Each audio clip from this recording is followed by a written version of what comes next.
Nós concluímos o inquérito, né? Hoje eu estou enviando para a Justiça e a tentativa de feminicídio ocorreu no dia 28 de março. Então, assim, a minha equipe realmente parou nosso cartório, né, para que esse inquérito realmente andasse mais rápido. Geralmente, as tentativas de feminicídio, sempre a gente dá uma prioridade na delegacia. E foi um caso premeditado, doutor? Como é que foi? Sim, porque não é plausível que uma pessoa ande com um caco de vidro no banco traseiro do seu veículo, Então, né? como ele agiu? O que ele fez? Ele, na verdade, ele chamou a vítima para dar uma carona para ela, né? Depois de um curso que ambos estavam fazendo juntos. E, em determinado momento, antes de chegar à casa dela, ele pediu para parar em outra via para ambos conversarem. E, diante da negativa de reatar o relacionamento, ele disse que queria presentear ela com colar e passou para o banco traseiro. E no momento que ele passou para o banco traseiro, ele começou a tatear o chão. A vítima até relatou que ele tateou o chão, pegou algo e a hora que ele foi para colocar, como se fosse colocar um colar, ele a agrediu, passando o caco de vidro no pescoço dela. Aí a vítima já começou a lutar com ele, né? Conseguiu pegar o instrumento e jogar no chão, e aí ele começou a agredir ela com socos e tapas. Até que a vítima conseguiu escorregar no banco do veículo e abrir a porta e sair correndo e pedir ajuda para um casal que estava passando na via, né? Além do casal também, uma outra pessoa ajudou bastante. Quem que é Sim, essa pessoa, sim, doutora? era uma vizinha que, ao escutar a briga, na verdade, ela disse que escutou a vítima, ele vai me matar, ele vai me matar. Aí ela saiu na janela da casa dela e começou a gritar com ele, falando que ia chamar a polícia, que já teria chamado a polícia, que era para ele parar de agredi-la. Porque nessa hora ela já estava sendo agredida com socos e tapas. Né? Então, o corte no pescoço dela já teria sido feito. E ela gritava a todo momento que ele iria matá-la. Qual que foi a motivação? Foi de fato ciúmes? Não aceitou Ciúmes. E o término do relacionamento foi a motivação dele. Ele não tinha passagens, mas esses ciúmes ele já vinha dando sinais ao longo do relacionamento? Sim, sim, ele tinha um ciúmes assim bem exacerbado. Então, ele controlava muito as amizades da vítima.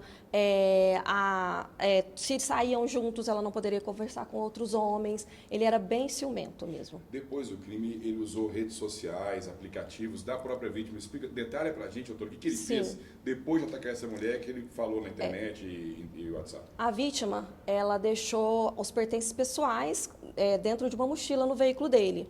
E ele, na posse do celular dela, ele começou a vasculhar as mensagens e as redes sociais da vítima.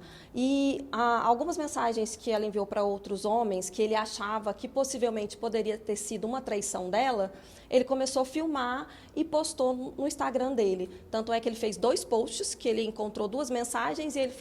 Na cabeça dele, ele disse que foi traído, né? E ele também fez uma live no Instagram falando que ela estaria traindo, mostrando o rosto dessa pessoa, falando que ele estava em outro relacionamento, ainda sempre denegrindo a imagem dela, né? No caso, ele sempre falava que fez o que fez porque ela estava o traindo. Se tivesse feito, já não justificava. Não, não porque é um ato justifica covarde, não justifica de maneira alguma. Além do ato dele procurar uma justificativa, ela parece infundada, né, doutor? Sim, sim. É um ciúmes tão doentio que ele acredita que a todo momento ele foi traído por ela. Mas, na verdade, ela terminou o relacionamento tem há 3 semanas. Então, e ela pode conviver com quem ela quiser, né? Então, assim, para ele, mesmo depois do término, ela ainda devia satisfação para ele. E por causa disso, além da tentativa de feminicídio, ele pode responder Por invasão de dispositivo eletrônico. Fala tudo pra É gente. melhor falar quais crimes ele vai responder. Ele vai responder por tentativa de feminicídio, por invasão de dispositivo eletrônico e por injúria. Agora, doutora, qual que é o alerta para as pessoas, para as mulheres que estão nessa situação? Como elas devem agir ou reagir?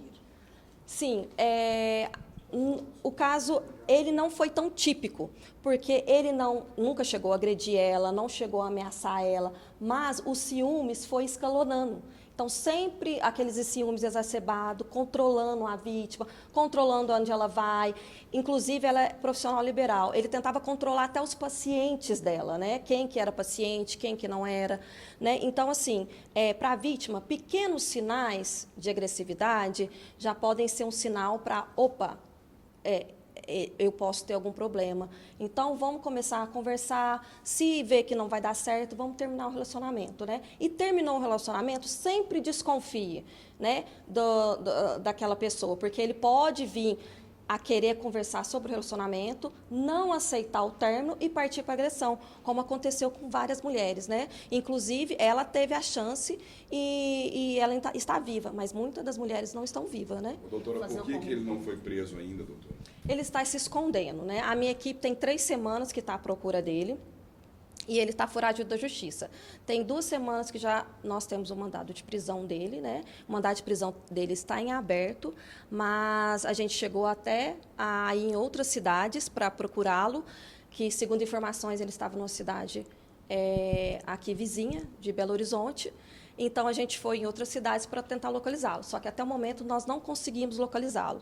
Então, eu peço à população em geral que, se alguém tiver notícias, que possa fazer, né, uma denúncia, anônima, pode ligar no 181 ou no 197, que é o da Polícia Civil, ou no 190 da Polícia Militar. Pra gente, porque a vítima, ela está temerosa.